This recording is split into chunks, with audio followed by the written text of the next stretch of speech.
Hi, everyone. I'm Mel Bartels. My presentation is faster and fainter. And if the screen share has worked, you should see my PowerPoint now. Yeah, we can see it. Excellent. So let me attempt to go full screen here.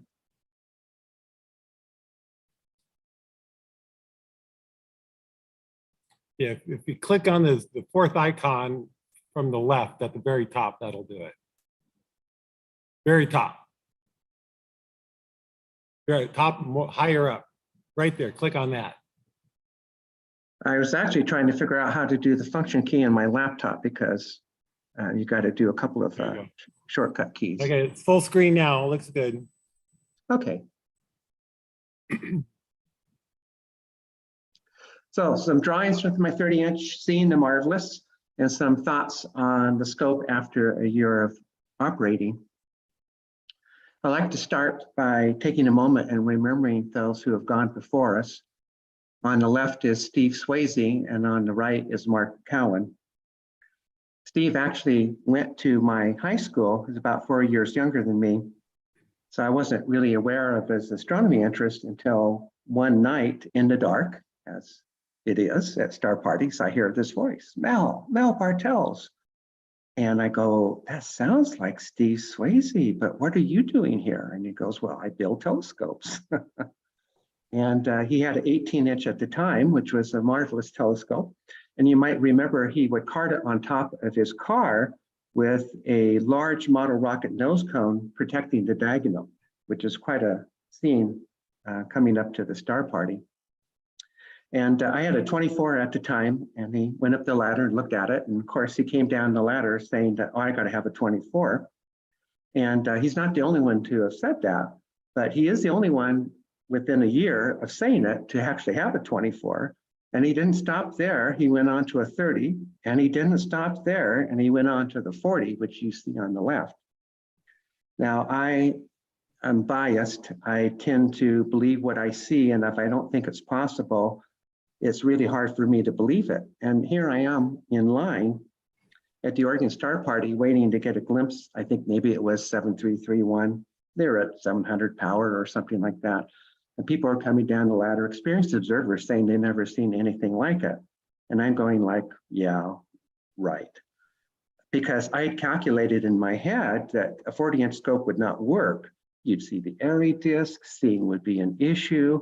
And even though I'd gone to his house a few times and hung around him while he was making the 40-inch, I remember in particular his upper ring being stored on his bed.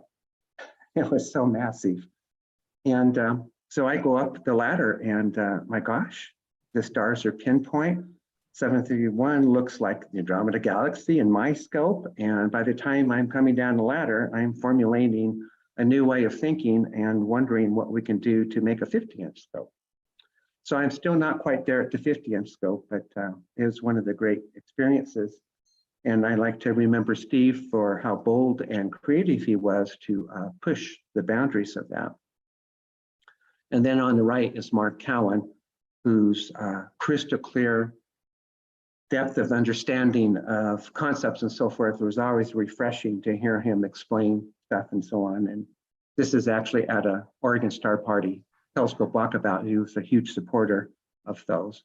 And sadly, they're both gone. And what a shame. But with increasing distance, our knowledge fades and fades rapidly until at the last dim horizon, we search among ghostly errors of observations for landmarks that are scarcely more substantial. The search will continue. The urge is older and will not be satisfied and will not be suppressed.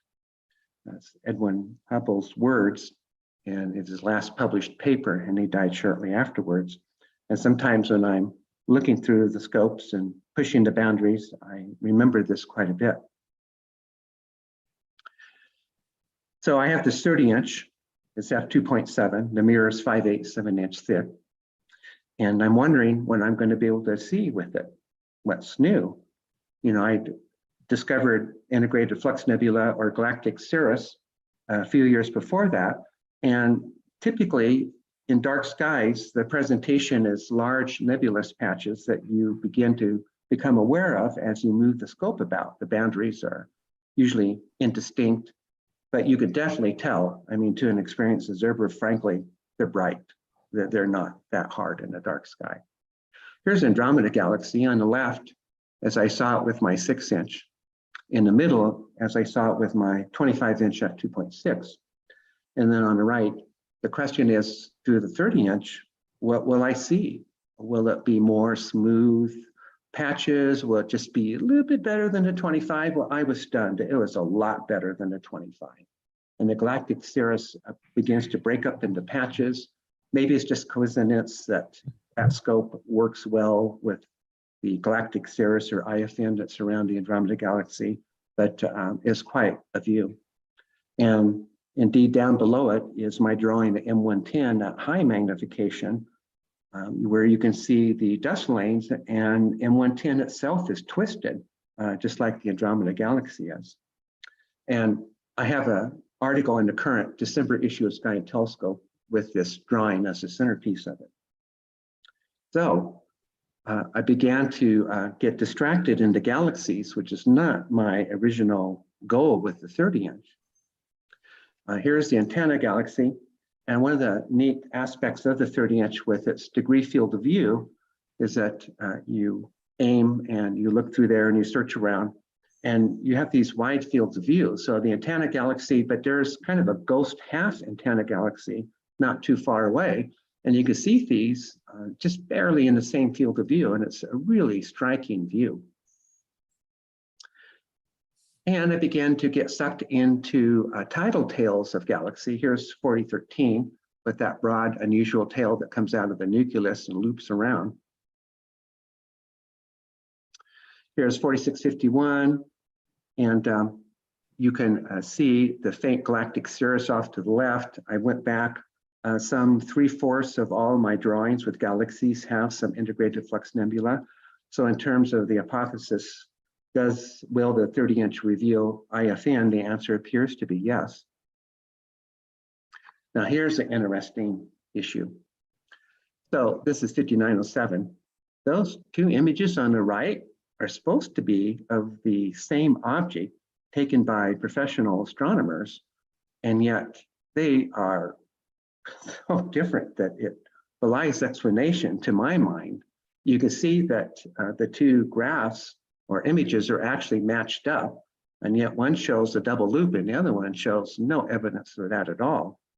So I decided to look for myself, and indeed I could see aspects of it.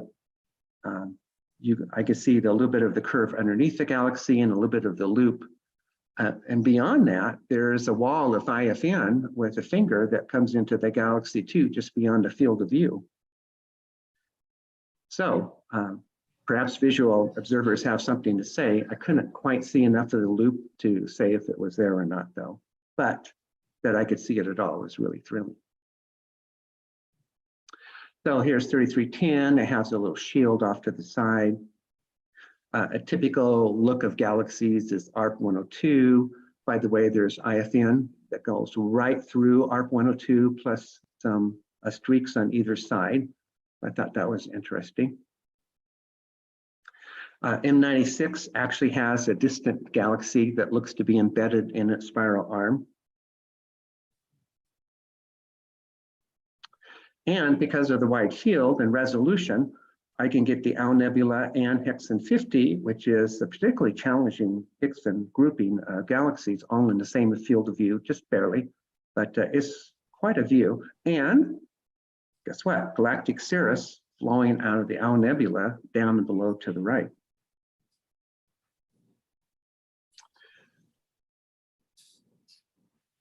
Herschel's favorite galaxy, which he called the double-double galaxy, is the whale and the hockey stick. And this is what it looks like together at low power in my 30. So moving away from galaxies then, on the right is the view through my 25-inch. I could see aspects to the outer second ring of the ring nebula, and even maybe a little bit of a boundary to it. But through the 30-inch on a good night, that boundary becomes delineated, and I can see streaks out to it. Now that galaxy, which is what, IC 1297, I normally have a really hard time seeing that. I don't know, maybe it's just something with my eyes, but every once in a while, I would, when the transparency became really clear for a few seconds, I would see this large patch of galactic light. And so that's how I drew it up here. But yeah, the 30-inch is a lot more than I thought, just thinking about 30 compared to 25 in terms of aperture. And a little bit of glow or brightening there in the lower right, getting pretty close to the Milky Way, so hard to say if it's galactic cirrus or just part of the Milky Way. M5, big broad band IFN right next to it because of the wide field. The cluster was just beautiful, but I could also see the IFN at the same time. And that's up to about medium power, living on the east side of the Cascades. Sadly, the scene over here is often pretty choppy because of the wind being broken up by the mountains. And a recent observation, I think Howard was here. And yeah, and so I wanted to,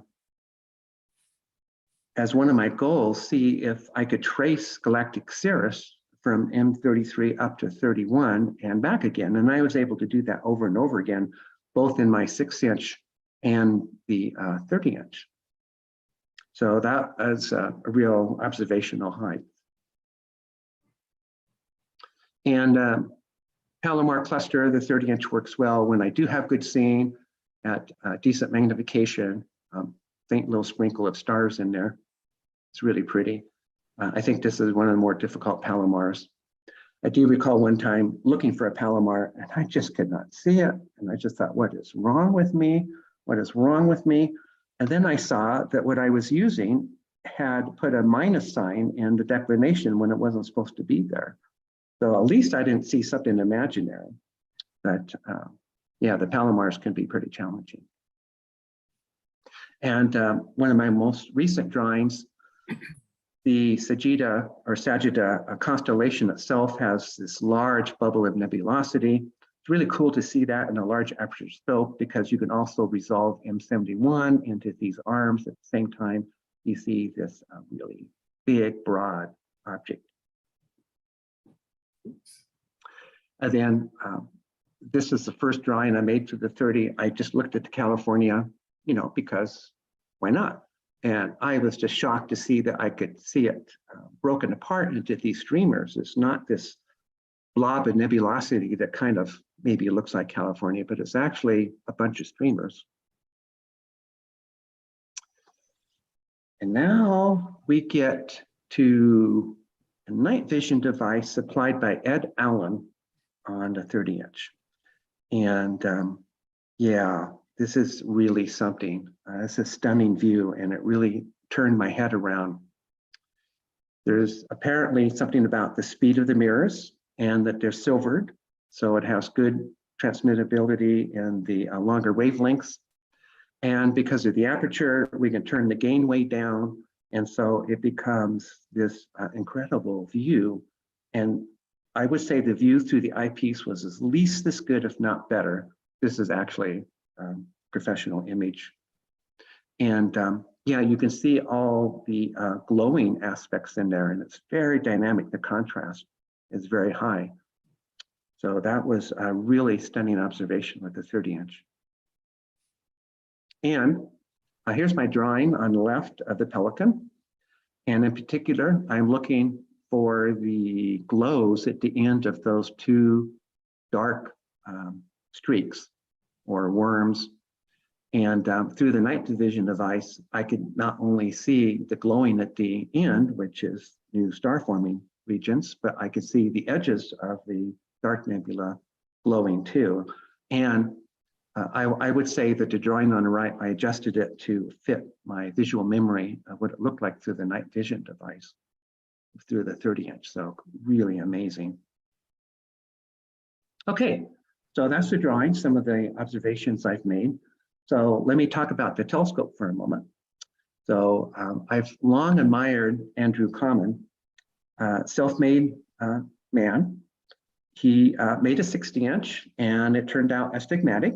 So he went and made a second one, and the images turned out pretty good. He did nearly kill himself falling off the ladder one night, and so he switched to a different optical arrangement. And I'm not sure how much success he had after that point, but the mirror eventually migrated to Harvard and became the Harvard 60-inch, and has had other history that's really interesting to it. But I want to make a comment. I realized when I was putting this together, I've been making telescopes and grinding mirrors for 55 years now. And there's something about the accumulated knowledge of building with your hands, putting things together that comes about. And each time I make a mirror or a telescope, it tends to be something new. And just small migrations, modest changes in telescope design over 55 years leads to some pretty extreme scopes, if you will. But it reminds me of what surely must be lost knowledge from, let's say, the medieval time leading up to the Enlightenment, where artisans and tradesmen learned to do these incredible things with their hands, things that today some people, make money from writing books saying that advanced aliens had to do it for them. So remembering that I went up the ladder to Swayze scope, not believing that the images would be any good, is kind of amazing that here we are. So on the left is a 30-inch showing that I could reach the eyepiece at zenith, maybe up in my toes a tiny bit. The results of the silvering on the 30-inch, which I give due to Howard, because he was here and other people wanted to talk, and Howard was like, come on, we got to silver the mirror, next task is this. And he kept spraying on distilled water while we got chemicals and so forth for the next step, and it turned out fantastic. And then on the right is my current project, 16-inch mirror that's 3/8 of an inch thick, f2.9. The mirror was a real joy to make. I'll talk a little bit more about that later. The mirror is highly flexible in some ways, in other ways, surprisingly, it's not. So something that seems to be common with me is that what I expect a telescope to do or perform or have issues with, it actually turns out to be something else. And that's one of the aspects of telescope making and observing that I really enjoy. There's always going to be some surprise around the corner. So how about these thin, super thin, constant thickness meniscus mirrors? Just to review, the 30-inch is 5/8 of an inch thick. It started from a 3/4 inch thick blank that Davis slumped for me on a precision mold that I made. That was my contribution to the slumping effort, not the kiln, but the precision molds. But by the time I ground out the defects and so forth, it was closer to 5/8 of an inch, weighed 38 pounds. And for those of you who make mirrors, having a large mirror that weighs 38 pounds and lifting it on and off the lap the constant times over and over again, what a joy. It's a 48:1 diameter thickness ratio, which is, most people would go, freak out about. But to me, it actually is pretty normal now. It's the new normal. So unlike what I thought, the thinness was not an issue during grinding and polishing.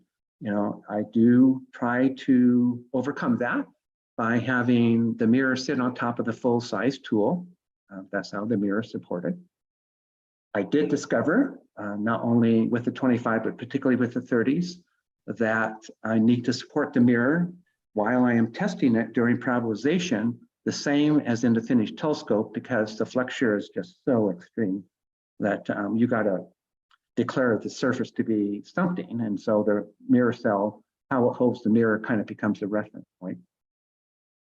It can take hours on the test stand for minute thermal effect, just due to polishing, to settle out, revealing the mirror's true profile. It is true if I put a fan on it, and of course I look at it right away. Actually, when the mirror is way out of thermal equilibrium, zones stand out more. You can actually use that period of time, but it's easier just to go have dinner and come back and test it. So the surprise is astonishing fast response time to changing thermal conditions at the eyepiece. I could see the change in the star test pattern in 30 seconds. And if this is the old name that tune in 5 notes, maybe I could actually see it in 20 seconds, even 15 seconds after turning off the fan. I was privileged to see Alan Adler's 8-inch when he was first experimenting with this down in the Bay Area. And he would turn that fan on and Jupiter would just clear up. It was just amazing. And this is very similar to that. Equally astonishing is that if I leave the fan on, I can incur large star test patterns, even to the point where stars no longer achieve snap focus anymore. So I have to monitor the fan, but it becomes a point of control that I didn't think I would, or even imagine that we would have.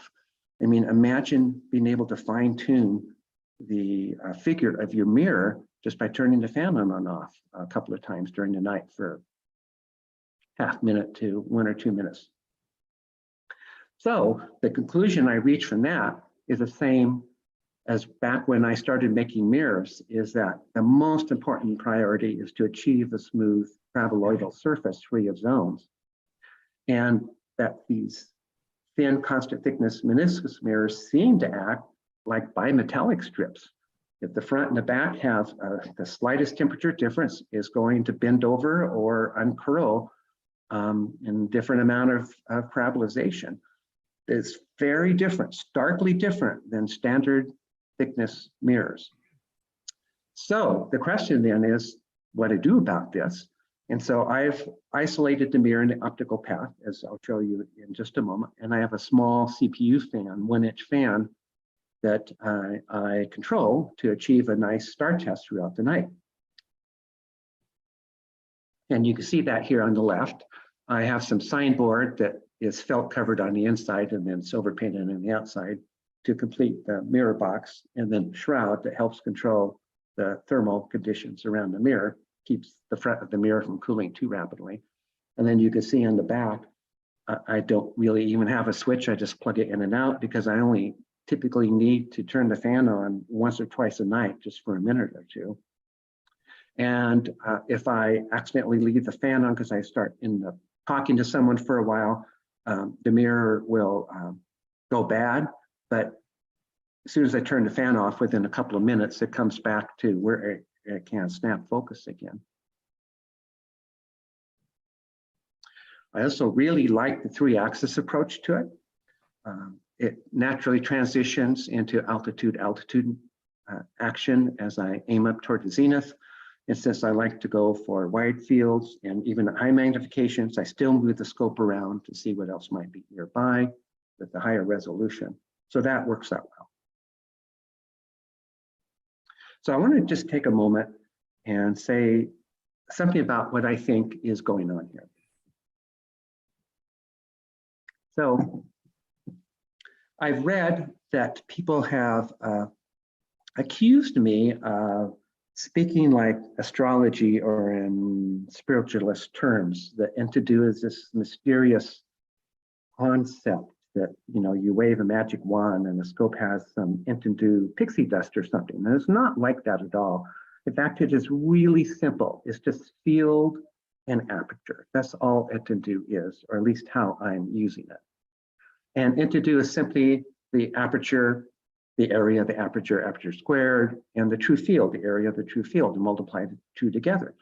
And you can see in the upper panel is actually the IFN, this really beautiful one that stretches out from co-cam. The one on the right is what it looks through my 10-inch. And when I stop the 10-inch down to 8-inch, which makes it more of an f4 scope, it almost disappears from view. So more aperture crammed in there. And then in terms of true field, you have more of a compositional nature to the field. And so it's just easier to see these broad patches and to see stuff just out of the field of view that other people have missed over the many years. And so that's the whirlpool with some of the galactic cirrus near it. Interestingly, if you think of how a telescope operates, and it's an amazing device that our ancestors figured out how a telescope works. I think it's just so cool.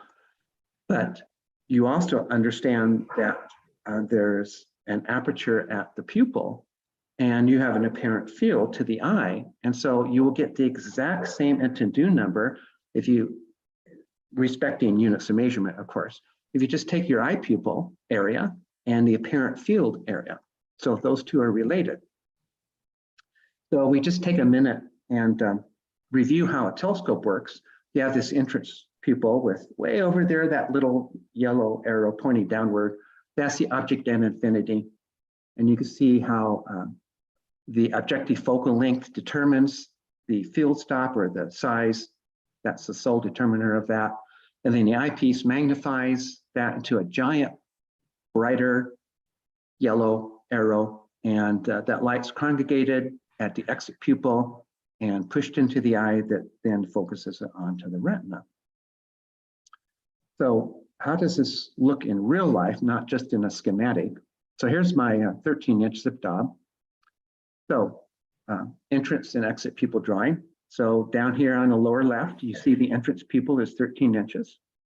And if you look there, just on top of the eyepiece, I've actually had to do a breakout image to show you just how tiny that exit pupil is. And again, the exit pupil is not an image, it's just the concentration of light.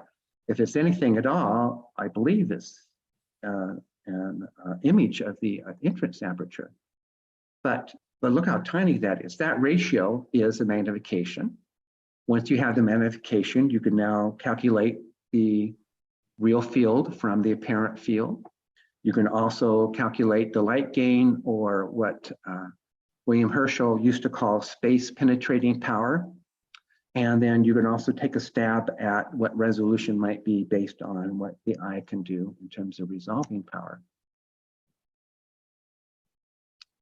So then with that in mind, beginning to think about designing telescopes with pupils in mind, what might that inform us? Or you just hang out with Howard, and Howard dropped these little gems of knowledge that kind of filter out and land on the ground, and you go over and you pick one up and you go, wow, that's kind of a cool idea. So Howard said something about, well, get the 25 ES eyepiece. And it's like, but Howard, pupil's too big. And they go, no, just get it, it works. And well, but what do you do about the coma corrector? And he goes, well, get the beta or coma corrector is good enough. So I got those two. And what I discovered was exactly what Howard mentioned, that I now have 4 low power views at good pupil flooding of light through Entendue, near maximum exit pupil, but they range in magnification from 80 to 140. And it turns out that range in the 30-inch, it just gives such a nice variation between field, not so much detail, it's really about the field, going up to, by the time I get to the Nikon 17 millimeter, is really much more about detail and less about field. And it's just a wonderful combination. So I used to have a range medium to high power eyepieces. I might have 3 or 4 eyepieces for high power, as seeing, and so you pick the highest power you can get to for that night. But now I have this new idea of a range of low power eyepieces where they all are about maximizing the exit pupil, but varying a little bit the detail in the field. And yes, I know that the 25 with the beta or coma corrector gives me an exit pupil of 9, but I don't see that. Yes, that's probably an equivalent aperture of 24, but I don't think about it that way. I do think about that it gives me a 1.1 field with maximum Entendue, just limited by my eye pupil. So one of the revelatory aspects is really coming into fruition is a variety of low power fields of view to give you these exquisite perspectives. And you're at 100 power and more going up anyhow. So there's lots of detail, even at low power, even if you're not really using the resolution that the mirror is capable, still it's the best resolution you're going to get for your eye at that magnification. So that's one of the new exciting aspects of the 30-inch too. So then, if that's the case, then maybe, and I've come to see this more and more, is that I should be thinking about focal length as the starting point of designing a telescope. The focal length in the eyepiece and the focal length alone determines the true field and magnification, not aperture, anything else. And so if that's the case, then maybe I should think about trying to stuff in as much aperture into that focal length as I dare, f10, f8, f6, and you just keep going and going and going. And maybe, f2.75, f2.5, you're just squeezing in as much aperture as you dare. So stuffing in more aperture makes for a brighter and more low powerish field of view from the aperture perspective. Yes. So if I'm using my 30-inch at low power, I'm not using the full resolution of the 30-inch, but I have the resolution for that field of view that's maximum. But since focal length and eyepiece do not change, then neither does the field and magnification. So for me, that's become an important way to look at telescopes. For example, on the left, low power, I'll just say 50 power is low power here, 2-degree true field of view, and my eye pupil is 7. Going straight down, if I have a 12-inch scope in front of me, at low power, it will produce a 7mm exit pupil. Now, if you go over in the bottom row, right next to it where it says 2mm exit pupil, if I go to high power, 175 power, 0.6-degree field of view, my eye now, or what the telescope is supplying my eye is still open to 7, but the telescope's giving me 2mm exit pupil. And that's beginning to get to the point where the telescope and eye resolution meets up, although ideally 1mm, even 0.5mm, but that's coming closer. So imagine if you could now increase aperture while you're at that 175 power to get back to your 7mm pupil. Wouldn't you want to have more aperture for that given field of view? I mean, I do. So that calls for a 40-inch telescope. And now we're matched back up. Yes, from the 40-inch viewpoint, that is low power, it's low resolution. But from the 175 power, 0.6 field of view, it's the best we can do. So that leads me then to a perspective I've been thinking more and more about over the years, which is designing scopes based on the true field. On the left is the Tulip Nebula and the Cygnus X1 shockwave with my 6-inch. By the way, the shockwave is right here. And on the right, with my 25-inch. So you can see the Tulip Nebula is, 4 times bigger. These are all at low power of both scopes. But I can see the shockwave, and in fact, I even see hints of the double shockwave here. Cygnus X1 happens to be one of these bright stars in here. So which view is better? I like both. So, we should somehow get both going. How can we do that? Well, my answer is a couple 3 scopes with varying focal lengths, stuffed as full as aperture as I dare make in an appropriate sequence. So on the left, my 6-inch, my 10-inch, the 16-inch that's coming online, and the 30-inch, they all form kind of a line, which makes sense because all my mirrors tend to be sub f3. And then on the right, the field of view per aperture, you can see goes from 5.5 down to a little over 1 degree in the 30-inch. So that's a nice sequence. So how can I incorporate that into my practical observing? Well, how about William Herschel? What did he do? Well, he had quite the stable of telescopes too, 7, 10, 20, and 40, and matching apertures. And so he kind of came to a loosely analogous way of looking at this also. So I realized over the years, I've been doing this by making scope combinations. So yes, I was inspired by the Unitron that had auxiliary refractors and finders to the finder and finders to the finders to the finder to the main scope. So I'm not quite there yet, but on top is my 30-inch with the 6-inch I've recently added. And I found that is really helps with my observations. Might be nice to consider somehow how to make a triple scope. I would have to design that from the start. But the other combination of scopes I've done going clear back in the 70s on the lower right with my 14-inch on a horseshoe mount with a little 4-inch scope that I used. So that is my presentation. So questions or comments?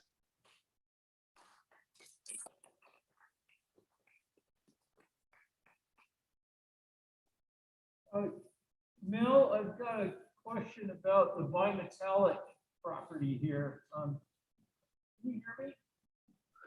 Drew, I can kind of tell that you're talking, so why don't you just It's Rob. oh, you're remote, so yeah, just make your voice louder, please. Hey Mel, this is Rob Brown. A question about the bimetallic properties of the mirror.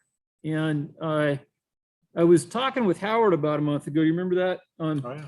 It occurred to me that we've got a piece of glass with a coating on it. And the thermal radiative properties of this piece of glass are different on both sides. Metal is a very good, not so much insulator, but it has a very low emissivity. That's why they gold plate infrared telescopes. The glass itself, especially if the back is ground, is going to have a much higher emissivity. And I was just wondering if it was worth an experiment to put silver on the back of the mirror and see what that does to the thermal behaviors. Be my guest. Let me give you the opposite of that. So having seen this now for a year and gradually learning how to handle this, you know, Russ was talking about, so I have a pilot's license too. And you know what they do? They have you just fly the airplane on the takeoff, the first lesson. And you don't really do much. You just apply full power and the airplane takes off. Well, the odds of them letting you land the airplane on the first lesson are like less than zero. So, but over time, you begin to realize, oh, I could land that airplane on the tip of a boulder if I had to, because you get really good and wired in at it.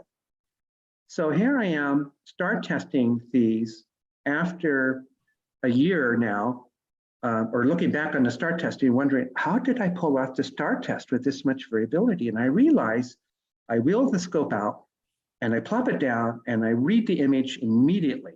And, you know, if the scene is not too choppy, you only need a glance at it and you go, yeah, that zone's still there and the center is overcorrected or whatever it is. And that's that. So I do have a zillion test cases of the unsilvered glass, polished on the front, fine ground on the back. But if I did leave it out for maybe 20 minutes or an hour, I did notice a little change in the figure, but nothing like the finished mirror that's silvered. So maybe I can offer that observation for your analysis, Rob. Rob gave you a big thumbs up on that. Yeah. So Mel, can you talk a little bit about color that you've seen with 30-inch? Right, so the colors are just so beautiful. They're warmer. Even the moon has this warmer aspect to it. As Howard knows, one of my favorite objects is Carolyn's rose, because my wife Barbara looked at it and she goes, oh, besides all the star colors you're raving about, do you see all those subtle dark nebula weaving their way in and out of the nebula? And so you just see these colors in there of the stars. And indeed, everywhere you look, the stars have this color, whereas in a luminized mirror, they tend to be kind of colder and harsher. In a 30-inch, they're warmer. And I should also say, using Rob Brown's spectroscope, the 30-inch crosses the threshold to where spectroscopy, visual spectroscopy, just for the amateur, where you're going to try and identify a couple lines and stuff, is just amazing. the brightness of the spectra and so forth. But the colors are astonishing. I didn't expect to see that with the silvered mirror, but they're there. I have a follow-up question for you. Given that you've been using your scope for about a year now, what do you think you would do differently, and do you have plans to make any modifications? So I want to do too much differently. I do have a large retrospective of the good and bad and ugly, and I won't recite that.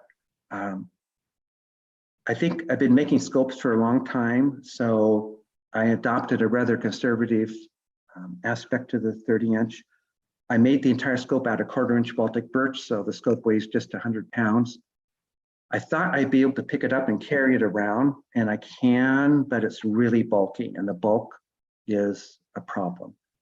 And so I should have built a trolley system into it.